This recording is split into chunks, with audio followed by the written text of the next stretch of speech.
everyone, welcome back to the Earthdawn Survival Guide, the podcast for all disciplines, paths, players, and game masters, with your questers, Josh and Dan. I am Dan. I am Josh. And on today's podcast, we will be discussing all things confidential and clandestine, and a little bit of quizzical, because we have a couple of emails, but then we will talk about the secret society that is known as the Whisperers. We won't whisper throughout the podcast, no, but we'll talk about the Whisperers themselves, because we don't need people like cranking their volume up all day long to try and hear us and then shout at them and blow their eardrums out. That's not fun. So we're not going to do that. But first, as I said, we have a couple of emails to get to. First up on the list is one from K. Scott, who's got a quick one for us. If you have any questions for us after we read these, feel free to email us at edsgpodcast@gmail.com. And off we go.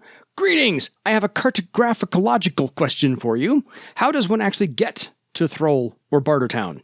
There isn't a river above ground, nor a road on any map that leads there. Assuming folks aren't flying, what path do they take? Do they go over the Thrall Mountains? Do they follow the old Theron Road up to the Sirtis and west onto the Aladare River? Do they follow the Coil River north from Lake Ban? None of these actually make it to Thrall or Bartertown according to any of the maps I have. How can the kingdom be such a powerhouse in Barsave if there isn't a way to get to it? This has bothered me for years. Thanks, in confusion, K. Scott. Josh? Yeah, this is actually addressed pretty clearly in the first edition Thrall sourcebook. The most common route is, at least river-wise, is sailing up the Coil River. There is a port called Duranis that is located on the Coil River. It is sort of the closest port location to Thrall, and there is actually a road/trail that leads from there to the kingdom. While it doesn't necessarily appear on any maps per se, there is a pretty notable road that goes out from the gates of Thrall right through the middle of Bartertown, and then kind of branches out from there to the various caravan routes and trails that have been established by the various merchant houses and His Majesty's Exploratory Force, which are the Royal Thrallic troops that go out and blaze trails and whatnot. Yeah, that's the So Royal while Road, it doesn't actually appear on a map, there is a fairly significant road that is the result of several trails kind of joining together in the plains southwest of the mountains that lead to a broad, well-traveled road that leads right up to the gates.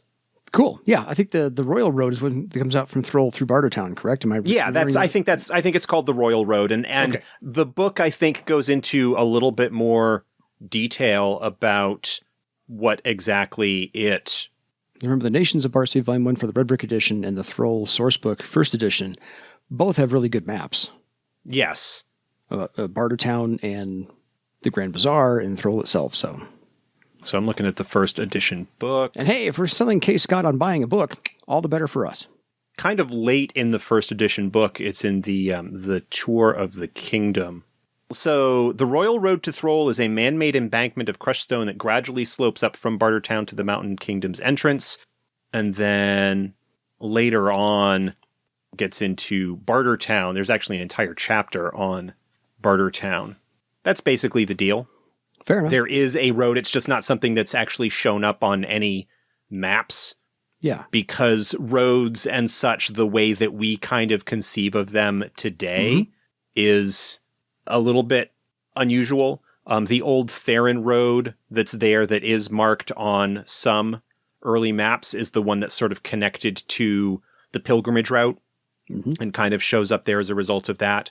But there are trails and caravan routes and so forth that are reasonably well traveled and all sort of converge in the plains southwest of the Thrall Mountains to lead through Bartertown and to Thrall itself.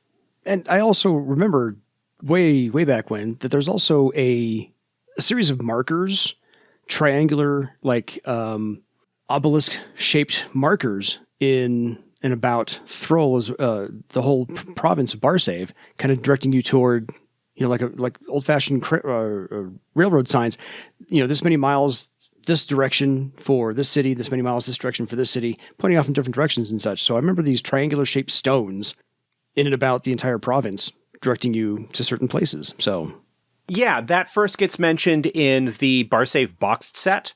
That's where I knew it from. Thank you. Yeah, it does get mentioned brain. very briefly. Yeah, it does get mentioned very briefly in the Thrall sourcebook. Yay for searchable PDFs. Woohoo! The exploratory force maintains the distance markers located all across Barsave, and then it references the Explorer's Guide to Barsave, which is sort of the fiction book that's part of the Barsave box set. I knew I had one. That's a deep pull for me. I knew I had one somewhere on that one. Thank you, K. Scott. Hopefully that'll help out other people as well who are listening, just in case. Our next and last email for the day is from Andy, because of course. And hi both. So I haven't played Earthdawn for ages. Earthdawn First Edition, in fact, but I have a fantastic game master who's about to go live with Earthdawn 4th Edition. Just a quick shout out at Paul, one of the best game masters I've ever had the pleasure to play for. So when he said he was going to run Earthdawn 4, my addictive personality traits kicked in, and I started researching Earthdawn 4 and landed on your podcast. I never listen to podcasts, but guys, I am addicted. Thank you, do much. He said, I'm going to say so. Thank you so much. The group I'm going to be in is 3 new players and myself, plus the game master. So I've kind of been typecast again, and it looks like I'll be playing a wizard, my personally preferred magician type, as we have probably an obsidian warrior, dwarf weaponsmith, and the third player tends to go melee, so I'm going elf because the elf background in Earthdawn is so unique. My thinking on wizard is that it gives us a social character who can do some stuff in combat. I'm thinking style-wise the older Dr. Jones. Now, I've jumped around a load of your podcasts, including the history ones, wizard ones, astral one, elf, nax, and scholar. Here are the questions. 1. The game master is going to start in a care. Are there many cares that still haven't opened up? There are as many as the individual GM wants to provide. Many of them have been opened up, but given the self-sufficient nature of care design, and the fact that the indicator that it would be safe to emerge from the care, the elemental clock that was common in many cares, though not necessarily all, stopped at some point, it is certainly possible that there are cares here now, even 100 years after the quote-unquote end of the Scourge, that might still be sealed up for whatever reason. The 3rd edition adventure, Ardanyan's Revenge, is based around the idea of a care that is still sealed, and actually is written with sort of 2 different approaches. One where you can play as characters within the care and lead ultimately to its emergence, or if you've got characters who are already like out on the surface and whatnot, kind of discovering from outside what's going on with that situation.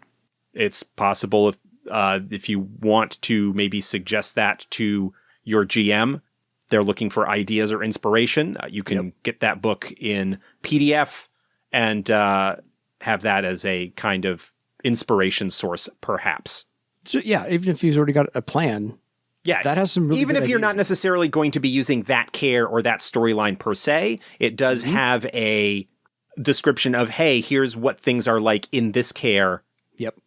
And I've run that one. I've run Ardanyan's Revenge. It's actually a really good adventure, and it's got some beautiful ideas, some good social constructs to go with, and some good magic items in there as well. So even if he just pilfers the best stuff, add on, tech it, go for it. It is a pretty solid introductory adventure. Obviously, as it was written for 3rd edition, there would need to be some, if you were going to use it, this is to anybody that's out there, you would need to do a little bit of mechanical updating and whatnot to bring it up to 4th edition. But it's still a solid introductory adventure, especially if you're going to be starting it in the care. Agreed. Question number 2. Is there anything I really should or should not focus on, as I really want the other players to get the limelight? Is there anything wizards overlap with into other disciplines? Mainly around the dwarven weaponsmith, he doesn't want to overlap. Yeah. From the character list that he provided, Obsidian Warrior Wizard is not going to overlap with that a lot. And if the 3rd player typically does melee type stuff, you're probably not going to run into too many issues there, depending on what they take. Whether if they go, Sky Raider, Air Sailor, Beastmaster. Yeah. Like those 2 definitely don't have a lot of overlap. Swordmaster has a little bit, but it's a very, just in terms of if you're looking at social type things, but it's a very different approach than you would typically find as a wizard. Swordmaster gets access to actually more social talents, I think, than the wizard does. The wizard gets like conversation and etiquette, whereas the Swordmaster, if they take them, has like first impression and things like that. Yeah, the plethora. Air Sailor, again, for combat types, you probably don't have anything to worry about. There is a little bit of overlap with some of the stuff that Weaponsmith does in terms of wizard optional talents. Like wizard gets access to item history. You probably won't need to take that as one of your options if you've got a weaponsmith in the party, because weaponsmith gets access to item history, and that would be a great way to give that character the spotlight. But yeah, what you could probably do is, if you've got the books, compare the wizard talent list, both their discipline talents, but especially their talent options, to the discipline talents and talent options available to the weaponsmith, and see what they have in common, like what appears on both lists, and just keep that in mind as, okay, maybe I'll go a different route to avoid treading on the toes of what they might be doing, especially if there are optional talents in the wizard list that are discipline talents for the weaponsmith. Yeah. That's probably the ones that you really want to avoid. Even if you're sort of coming back to Earthdawn after a long time and you've got players that are brand new to it, playing like a more aged character, even if you're not necessarily more experienced advancement-wise, but being able to, maybe what you would want to do with that is leverage those free skill points that you get at character creation into like more knowledge skills, so that you could use that as a justification for how you might know things about the setting, so that you could sort of present those in character where the other characters might not. Of course, if you're starting in a care, then that might, like, the knowledge and information that they would have access to about the outside world would be woefully out of date. And so maybe looking at history and legends and stuff like that as the kind of skills where you could maybe get some info there, but that's completely up to you. What you'll probably want to end up doing in terms of your design for the wizard, and magicians do this in general, is to look at spells that enhance your friend's capabilities with buffs that increase their damage or whatever, rather than looking at straight direct damage type stuff in terms of what you can do, because it will feel even more awesome when you can, say, cast, I don't even know if this is in 4th edition specifically yet, but say like Iron Hand or Combat Fury or something like that on the warrior to boost their numbers and make them even better at what they do. But also stuff that will boost their defenses and whatnot, especially against magical stuff. Astral interference is something that you may, like, I don't think you maybe get that until 2nd circle, but something to look at in terms of making it more difficult for enemy magic types to affect your typically with lower mystic defense combat allies. Although the weaponsmith will probably have a pretty decent mystic defense because they tend to have a high perception. Totally. But yeah, no, that's really cool. Like a group of 4, it sounds like you've got probably going to have a couple of solid frontline combatants. Mm-hmm. Then they'll have sort of you as a buffer / range / perception investigative knowledge type person. Yeah. And maybe lean a little bit towards letting the weaponsmith take more of the social face talky role in things, if that's something that the player is in line with, because the weaponsmith is a little bit more suited to that than the wizard is typically. No, I think it's a good loadout. You got, like I said, warrior, combat type, secondary, and you got weaponsmith who's somewhat back office personnel, downtime. If you've got a warrior and another melee combatant, the weaponsmith probably will be a good, like, second line fighter type. They're not going to be able to necessarily directly deal out the damage the way that a warrior or swordmaster would, but they have the forge weapon stuff to provide their allies with enhancements, and have some, we talked about the weaponsmith high circle stuff actually just a few episodes ago, and a lot of their stuff ends up being very solid kind of situation, kind of tanky, to use that kind of term. And hey, Andy, direct your new players, since they're all brand new, to the episodes where we're talking about the first 8 circles of those disciplines. Yeah. That will help them. Josh's advice will definitely lead them down the right path where they want to do it. And then, 2 or 3 circles in, not go, I wish I would have taken that one instead. They'll know what to do right off the bat. So that's why we're doing all those episodes in 2 parts. Suggest that they don't have to listen to all of them. We're not begging for an audience. They just have to listen to those specific episodes to get the feel of what they want to do with that character. We recommend those episodes for them. As I always recommend with new characters, with new players to Earthdawn, once you get a few sessions in and you have a sense of what you want to do, I always recommend that a GM allow a certain amount of flexibility in terms of tweaking or rebuilding things if you find that something you initially took was not working quite like you had hoped. Yeah, can I retcon this talent? Yes. Absolutely. So let us keep us updated. Let us know how it goes. If you or your friends have any other questions, please feel free to contact. Welcome back. Oh yes, welcome back. And do tell us the tales. We'd love to hear the legends. Want to hear those. Want to read those to everybody else who's listening. Question number 3. Any hints on when we will see the new big book of spells? I think Morgan just put this out in his update. Yeah, Morgan just did an update on the blog this past weekend.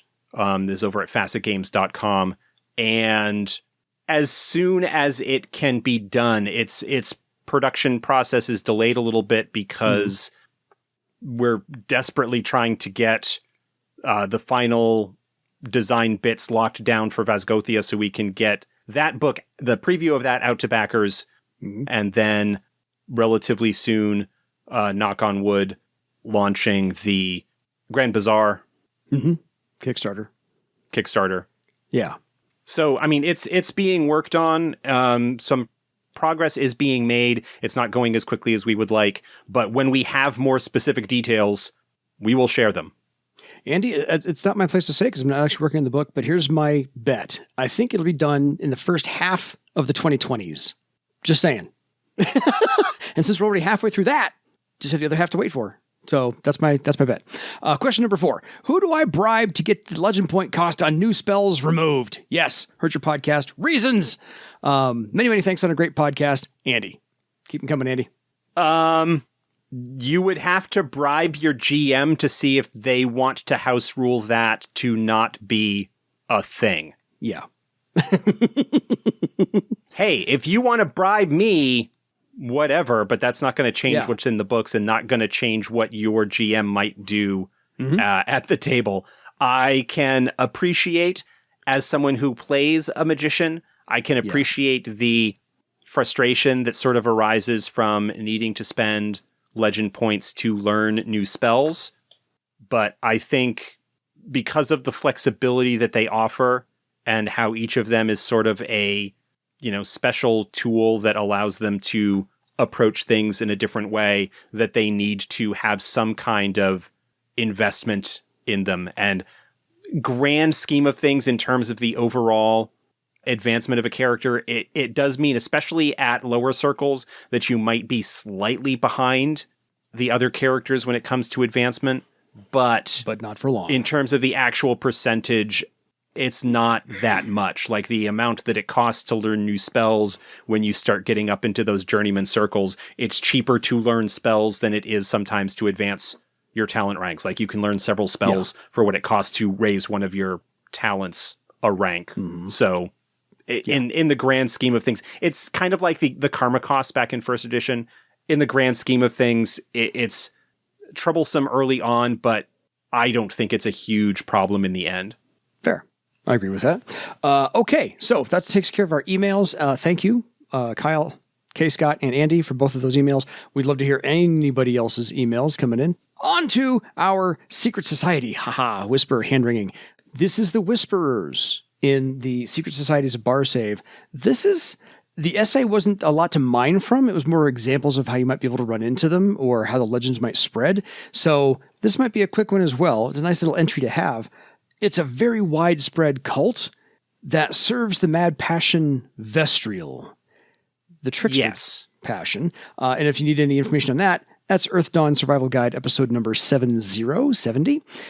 These are pretty much, in my words, not anybody else's, these are the rumor artists, the gossip mongers, and the exploiters of the 7 deadly sins, because they're there to sow distrust, misinformation, and deceit, and whatever they can do.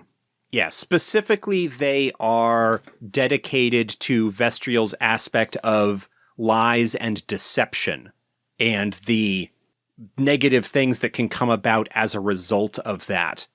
Because they are all passion worshippers, they do not have any significant formal organization, at least nothing that's presented within the essay.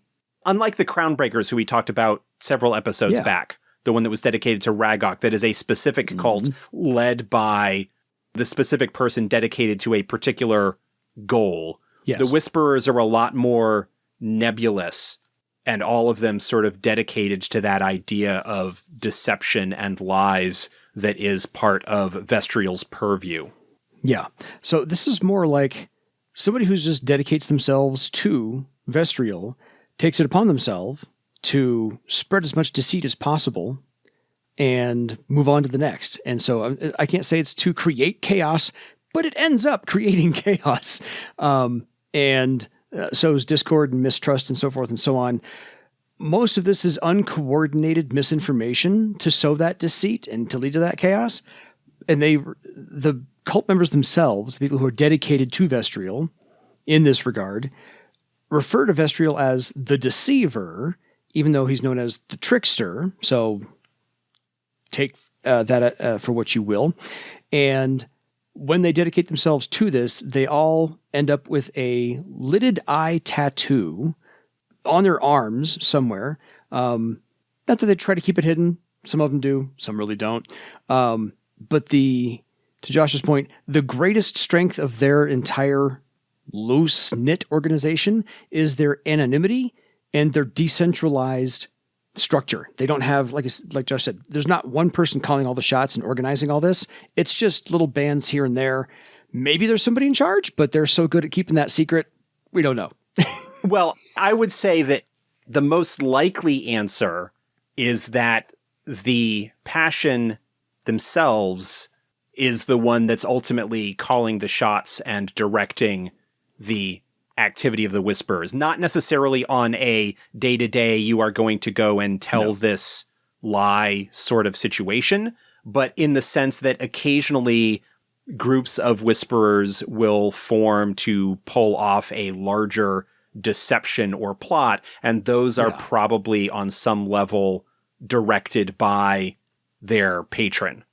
That's a fair cop. Like I said, I think you're right. The mad passion is behind all of it and would occasionally whisper in somebody's ear, lead them to the next. That you could essentially look at the activity of individual Whisperers as they go about their business as those acts of devotion in service of the passion, and then occasionally the passion will provide individuals or groups of individuals with a particular task or goal that serves some greater purpose that the passion wants to put forward. So the essay itself had, like I said, a few pretty good examples of how legend would spread or how maybe to use them in an in-game setting way. These are still letters to the Theron general. There's 3 examples on how to use them, how to introduce the players to them. And then there's the Questor powers that they put in the game as well, which you can probably ignore if you have the Secret Society's Bar Save book, because all the Questor powers were upgraded or updated in the Questor's book in 4th edition. So that's a whole different podcast. We covered both of those. We covered Vestrial and the Questors. Done. So here's my question for Josh. Since, like I said, this essay didn't have a whole lot to mine from. It's a pretty straightforward cult and secret society. How would you personally use the Whisperers? I can't say on an ongoing basis, but how would you introduce them and for what purpose? How's that? Well, I think if you want to introduce the Whisperers to your game, if you want to use the Whisperers, even if they're not necessarily as a major focus, you can use the examples from secret societies as ways that you could have a questor of Vestrial sowing discord or trouble or whatever. Yeah. You could either have the group kind of come upon the aftermath of a situation where the Whispers have caused problems in a location. Mm-hmm. So that's one possibility. Another possibility is to have the characters in the course of researching something or looking into something, some kind of investigative situation here, be misinformed intentionally by the Whispers. Whether that is something that you decide to make a long-term rival or NPC enemy or antagonist that's going to be featured. And I would imagine that if that's something that you do for most player groups, if they are deceived or led astray by an NPC, they tend to get kind of cranky about such things. And even if you don't intend them to necessarily be a long-term enemy, the group will likely swear some kind of vengeance oath and try to track them down and get back at them for it. Absolutely. Because that's how I would use them. Is I would say we kind of take for granted that everything presented in any adventure, homemade or pre-gen, is that we accept that that's all truth. We accept that that's all fact. And as players, we kind of get lulled into, well, they told us this. It's got to be the thing. We're not going to question it. And so I would, every once in a while, slip in some of the Whisperers just to make sure they, double check your information before you go off half-cocked somewhere and investigate X, Y, or Z. So I'd use them as a truth MacGuffin. Yeah, that's one possibility. You could also use them as sort of a thematic kind of thing if you want to play with themes related to truth or deception or anything along those lines.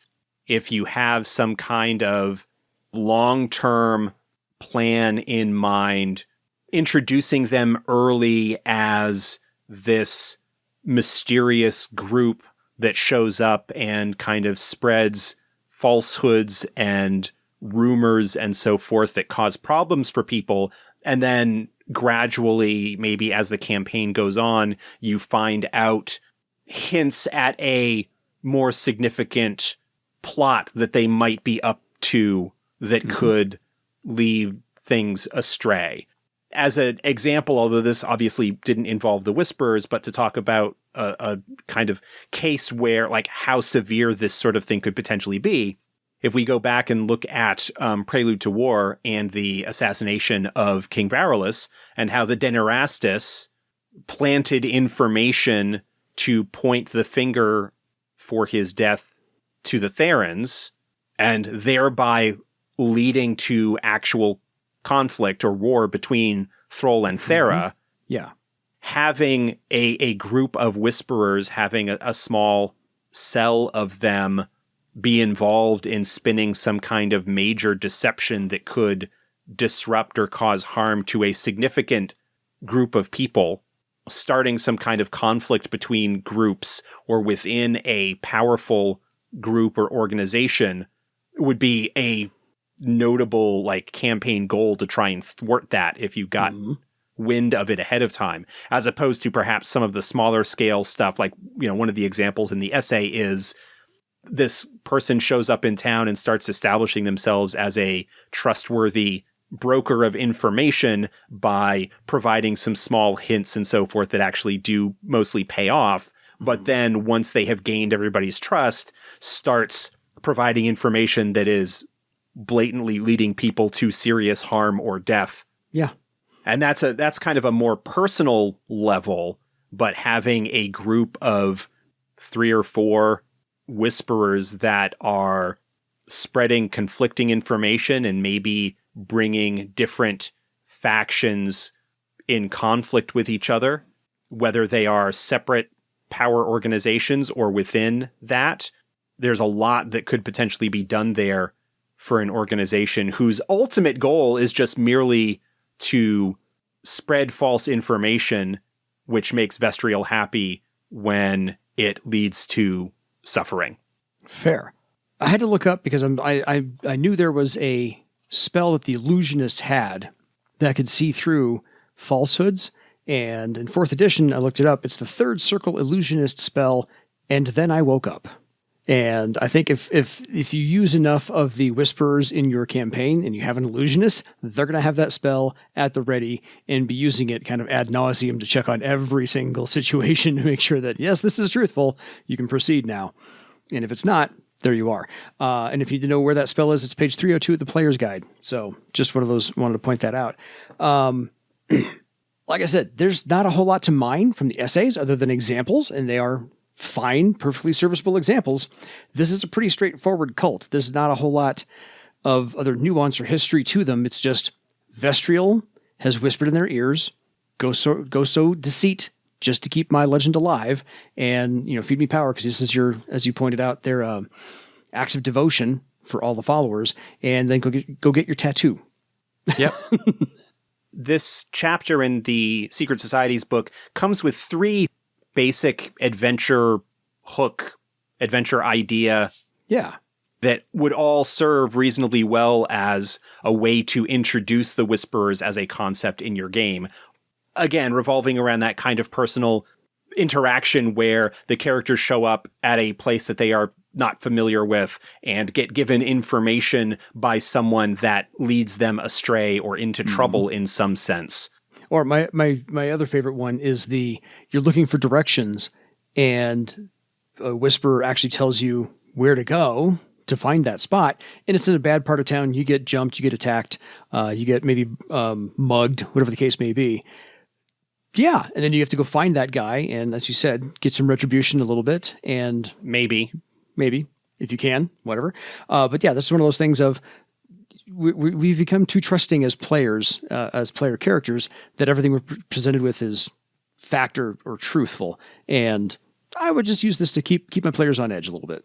Sure. The one that I actually kind of like is the third one of those. Mm-hmm. This is one a little bit more suited to more experienced characters who have done some stuff, returning to a place that they have been before after having been away for a while. They find everybody's opinion of them has been turned sour. People that were previously welcoming are a little bit more reticent. Inns that were happy to have them are a little bit more reserved or even closing their doors to them. And they find out that the reason that this is the case is that these stories of what they have been doing while they have been away have been circulating with proof, but nobody really remembers exactly how they began or what the proof was, but everybody believes them. And it's the work of a whisperer that has been spreading falsehoods about the group back in an area that they are otherwise familiar with, and can do quite a bit to sow a little bit of paranoia or uncertainty, if you are going with sort of a darker game, like what's going on here, what's the situation in a game that is on some level thematically about your legend and the stories of your deeds serving as inspiration for others to follow or to provide a kind of light in the darkness. Yeah. Having an organization whose very existence in some level is predicated on the idea of undercutting that can be a very strong thematic foil. Well, yeah, because now you have to go take care of your public image before all these legends get written down about you that you don't want out there. So you need to go do some damage control, figure this out, and set your legends straight for posterity, because after you go, these still might be told. And it's not only the notion of, okay, we need to go find out what's going on and track this person or these individuals down in order to restore our reputations. That could lead you to the discovery of the cult and perhaps some kind of broader thing that they are involved with. Yeah, because you're perhaps that if there's some kind of larger campaign arc that they are being involved with, that the Whisperers are behind in some sense, that they are continuing to do what they do, but specifically targeting the player characters in order to undermine their reputations so that when they get involved more directly, perhaps with what's going on, people don't believe them. Almost getting like maybe kind of a Cassandra situation where they're telling the truth, but because their reputations have been shot, nobody is willing to believe them or take action based on what they've got. Yeah, I'm reminded of the quote. It's attributed to Mark Twain, but I don't think it's actually his or not. A lie can travel halfway around the world while the truth is still getting its pants on. Yeah, I think it's attributed to Twain. I mean, a lot of things are attributed to Mark Twain. Yeah. Whether that one is legitimately his or not. But yeah, that's a good quote. Yeah. I was trying to look up because I was trying to find an easy who actually said it, and it's a long paragraph thing, so I'm not going to bother with that one right now. However, that's the kind of damage control you need to do, is these lies and falsehoods will spread faster than the truth. So as part of that larger campaign, to Josh's point, you need to go track that one down, rectify it, and then burn all the copies before they get enshrined in the Library of Thrall. So we've given you where the Whisperers came from, what they do exactly, the third circle illusion spell on it, maybe how to see through all of this if you happen to have an illusionist nearby or in your party. Other than that, folks, if you have any questions for us about how to use the Whisperers, and if you want any further information, I would say go look up some nice art on lidded eye tattoos, just so you can have it at the ready for a visual aid for your players. That's just me. I like visual aids. But other than that... Yeah, go back to the episode that Dan mentioned where we talked about Vestrial and the quest stores of Vestrial and what's available to them in terms of 4th edition and what their powers are and how you could leverage those in terms of the deception and social manipulation that's involved with that sort of thing if you're going to be bringing them into your game. And then figure out the renown and legendary status if they start these lies spreading. So there's that. This is an organization that, unlike some of the others that we covered, where their presence in a game really kind of focuses on a particular story arc or type of thing that's going on, the Whisperers are a lot more general purpose, and any time that you've got this kind of clandestine, rumor-mongering, deceiving kind of thing can be dropped in really easily. Totally. So until next time, folks, if you have any questions for us, as I said, please feel free to email us at edsgpodcast@gmail.com. Until then, it is time for you to go misinform your legend. Good night, everybody.